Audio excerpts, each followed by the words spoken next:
Jean-Mathieu Taristas, La Réunion TV. Monsieur Luis-Marie Benoît, pensez-vous que la franc-maçonnerie doit faire l'objet d'un remaniement, tout en sachant que vous faites partie de l'ordre mondial de Melchisédek? La maçonnerie en tant que telle, non, elle existe depuis elle, a des grandes lettres de noblesse, non.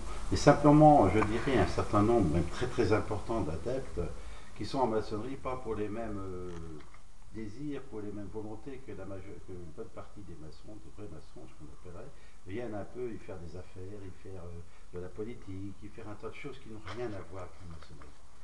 La maçonnerie, comme je disais, est neutre de toute politique et de toute religion, et on ne doit pas faire des affaires. On est là pour s'améliorer, que l'être humain s'améliore et puisse rayonner à l'extérieur, bien sûr. Alors il est évident que je dirais, ça ne plaira pas bien sûr à d'autres frères et sœurs des autres obédiences, que je dirais on irait presque jusqu'à 80% qui seraient recalés aujourd'hui si on devait tout refaire, compte tenu de ce que nous savons. Quelles sont les conditions pour entrer en franc-maçonnerie? Eh bien, quasi judiciaire vierge, bien sûr, j'expliquerai pourquoi. Avoir la majorité, ça c'est une importance. Faire sciemment cette démarche, être parrainé bien sûr, mais ça peut être une démarche directe sans être parrainé pour autant. Ah, parce que parrainer c'est bien beau, mais on vient avec son copain qui doit entrer dedans, on estime parce que c'est un bon copain à soi, qu'il mérite d'être maçon, mais c'est pas forcément qu'il peut être un bon maçon pour autant. C'est pas forcément dans la loge où on va l'emmener qui sera dans sa bonne place aussi, il faut être très clair. Donc il est vrai qu'il y a quand même des risques. Concernant une demande personnelle, oui, à ce moment-là, le parrain principal, ça va être le vénérable qui le recevra en premier, et ensuite les choses se mettent en route. Hein. Mais il faut aussi savoir être patient.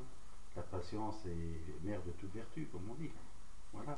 Donc, dès l'instant qu'on a ces éléments, et bien sûr, participer à des réunions qui sont demandées, qui peuvent accepter les enquêtes donc, de maître maçon, ou des galeries dans certains rituels, comme le rite opératif de Salomon, qui permettront de mieux connaître la maçonnerie, bien sûr, et aux frères et sœurs qui sont présents de mieux connaître donc le profane, donc le candidat à la maçonnerie, afin donc que tout soit clair, qu'il n'y ait pas de zone d'ombre, que la démarche verra bien nécessaire qui vient de tout cœur. Mais celui qui se reviendra pour les affaires ou pour le politique chez nous ne sera pas reçu. Pouvez-vous m'expliquer les différents grades de la franc-maçonnerie? Oui, bon, ça c'est pas un secret, de manière vous avez le grade d'apprenti. Alors selon les obédiences, selon les rites, l'apprenti peut être apprenti 3 ans, donc aussi, en régional c'est une année, non, non, ça peut être jusqu'à 3 où là il va se taire, il va apprendre et se taire.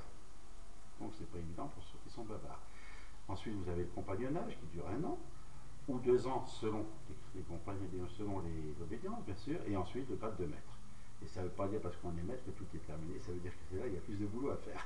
Voilà. Ok, merci.